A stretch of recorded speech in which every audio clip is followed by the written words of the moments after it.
Hello, ഇന്ന് നമ്മൾ നോക്കാൻ പോകുന്നത് പോസ്റ്റ് കൊളോണിയൽ തിയറി അല്ലെങ്കിൽ പോസ്റ്റ് കൊളോണിയലിസം എന്താണെന്നുള്ളതാണ്.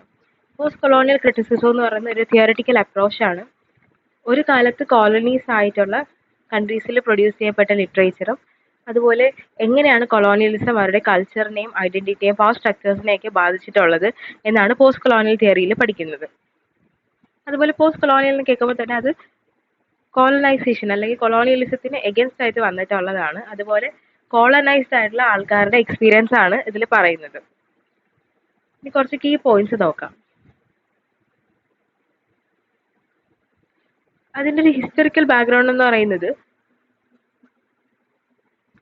എങ്ങനെയാണ് ഇവരുടെ historical and cultural context shape ചെയ്തിട്ടുള്ളത്, കൊളോണിയൽ റൂൾ വഴി എങ്ങനെയാണ് ഷേപ്പ് ചെയ്തിട്ടുള്ളത്, അതുപോലെ അതെങ്ങനെയാണ് ലിറ്ററേച്ചറിനെ ഇൻഫ്ലുവൻസ് ചെയ്തിട്ടുള്ളതെന്ന്.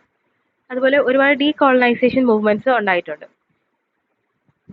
അത് ബേസ് ചെയ്തിട്ടുള്ള ലിറ്ററേച്ചേഴ്സും ഉണ്ടായിട്ടുണ്ട്. അതുപോലെ ഇൻഡിപെൻഡൻസിന് വേണ്ടിയിട്ടുള്ള സ്ട്രഗിൾസും ഉണ്ടായിട്ടുണ്ട്.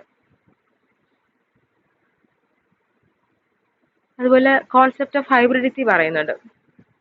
ഹൈബ്രിഡിറ്റി എന്ന് പറയുന്നത് പല പല കൾച്ചറൽ എലമെന്റ്സ് ബ്ലെൻഡ് ചെയ്ത് വരുന്നതിനെയാണ്. പോസ്റ്റ് കൊളോണിയൽ സൊസൈറ്റിയിലുള്ള പല പല കൾച്ചറൽ എലമെന്റ്സിനെ ബ്ലെൻഡ് ചെയ്ത് വരുന്നതിനെയാണ് ഹൈബ്രിഡിറ്റി എന്ന് പറയുന്നത്. അതുപോലെ കൾച്ചറൽ ഐഡന്റിറ്റി ഫോർമേഷൻ,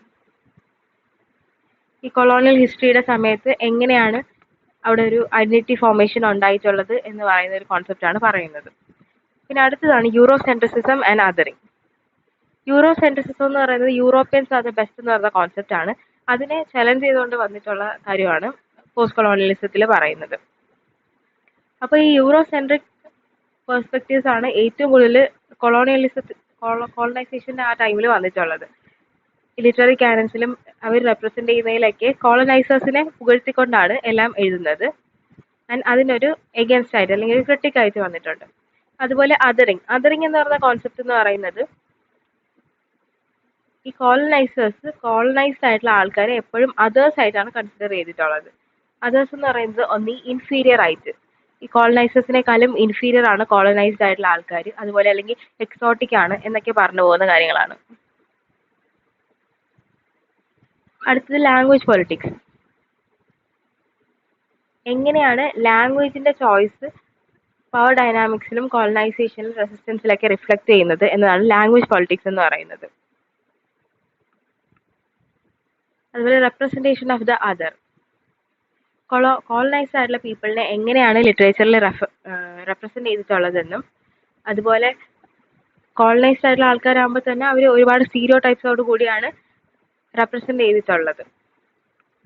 അവരത്ര നല്ല ആൾക്കാരൊന്നും അല്ല എന്നുള്ളൊരു റെപ്രസെൻറ്റേഷൻ ആയിരിക്കും കോളനൈസ്ഡ് ആയിട്ടുള്ള ലിറ്ററേച്ചറിൽ കൊടുത്തിട്ടുള്ളത്. അടുത്തത് നാഷണലിസ്റ്റ് നറേറ്റീവ്സ്.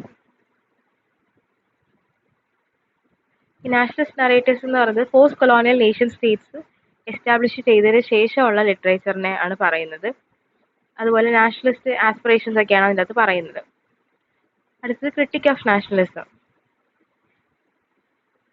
നാഷണലിസത്തിന്റെ ചലഞ്ചസ്, അതുപോലെ കൊളോണിയൽ ലെഗസീസിനോടുള്ള റെസ്പോൺസസ് ഒക്കെയാണ് അതിൽ പറയുന്നത്.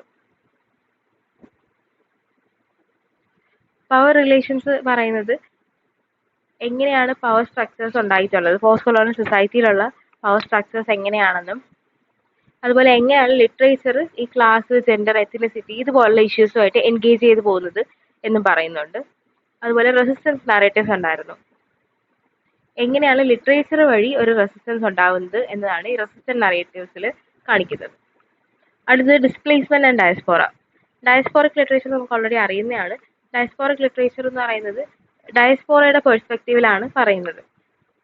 ഡയസ്പോറ എന്ന് പറയുമ്പോൾ തന്നെ അവരവരുടെ ഹോം ലാൻഡ്സിൽ നിന്ന് മറ്റൊരു രാജ്യത്ത് പോയി ഡിസ്പ്ലേസ് ആയി താമസിക്കുന്ന ആൾക്കാർ, അവരുടെ പെർസ്പെക്റ്റീവ് എങ്ങനെയാണ്, അവരുടെ ഹോം ലാൻഡിനെ പറ്റി അവർക്ക് എന്താണ് തോന്നുന്നത്, അവരുടെ ലിറ്ററേച്ചറാണ് ഈ ഡയസ്പോറിക് ലിറ്ററേച്ചർ എന്ന് പറയുന്നത്.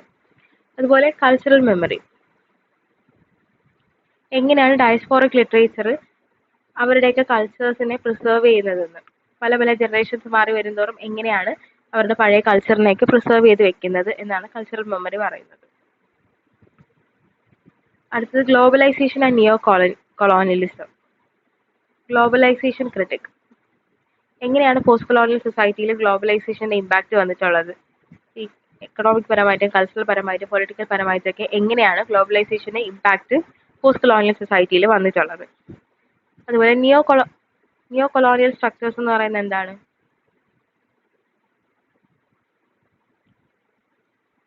എങ്ങനെയാണ് ഇപ്പോഴും എക്കണോമിക്കലി ഡിപ്പെൻഡന്റ് ആയിട്ട് നിൽക്കുന്നത്? ഈ കോളനൈസേഴ്സിനെ എങ്ങനെയാണ് ഇപ്പോഴും എക്കണോമിക്കലി ഡിപ്പെൻഡന്റ് ആയിട്ട് നിൽക്കുന്നതാണ് നിയോ കൊളോണിയൽ സ്ട്രക്ചേഴ്സ് എന്ന് പറയുന്നത്.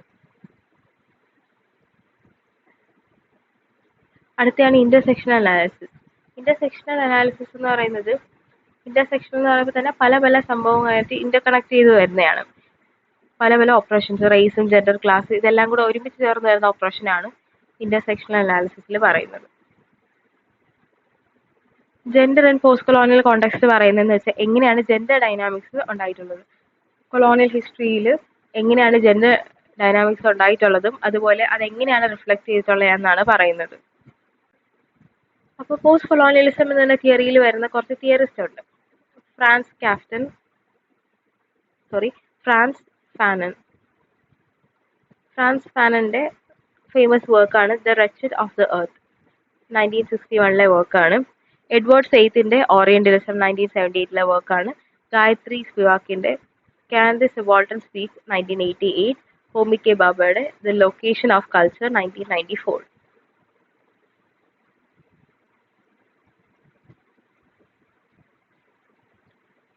സോ പോസ്റ്റ് കൊളോണിയലിസം എന്ന് പറയുമ്പോൾ തന്നെ നമുക്ക് മനസ്സിൽ വെക്കേണ്ട കാര്യമാണ് എങ്ങനെയാണ് കോളനൈസേഴ്സ് നമ്മളെ ട്രീറ്റ് ചെയ്തത്. അതിനെ ഓപ്പോസ് ചെയ്ത് വന്നിട്ടുള്ള സാധനമാണ് ഈ പോസ്റ്റ് കൊളോണിയലിസം എന്ന് പറയുന്നത്. എന്തായിരുന്നു കൊളോണിയൽ ഹിസ്റ്ററി എന്ന് നമ്മൾ മനസ്സിലാക്കുന്നുണ്ട്.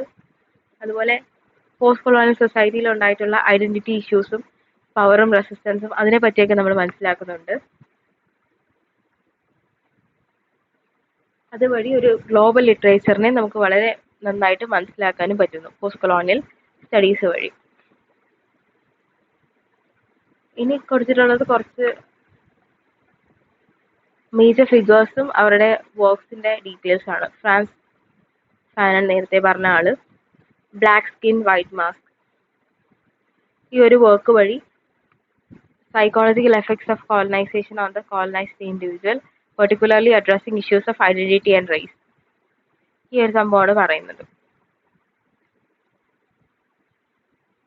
അതുപോലെ the wretched of the earth, ഡീകോളനൈസേഷനെ പറ്റിയുള്ള ഒരു സെമിനൽ വർക്കാണ് ഈ ഒരു റെച്ചഡ് ഓഫ് ദ എർത്ത് എന്ന് പറയുന്നത്. പുതിയതായിട്ട് ഇൻഡിപെൻഡന്റ് ആയിട്ട് വന്ന നേഷൻസിൽ വന്നിട്ടുള്ള എഫക്ട്സും വയലൻസും ചലഞ്ചസും ഒക്കെയാണ് അതിൽ പറയുന്നത്. അതുപോലെ ഇത് മോസ്റ്റ് ഇമ്പോർട്ടൻ്റ് ആയുള്ള വർക്കാണ് എഡ്വേർഡ് സെയ്ദിന്റെ ഓറിയന്റലിസം 1978. സോ ഈ ഓറിയന്റലിസം എന്ന് പറയുന്നത് examines the western construction of the Orient, critiquing the ways in which East has been represented and manipulated in Western scholarship and literature.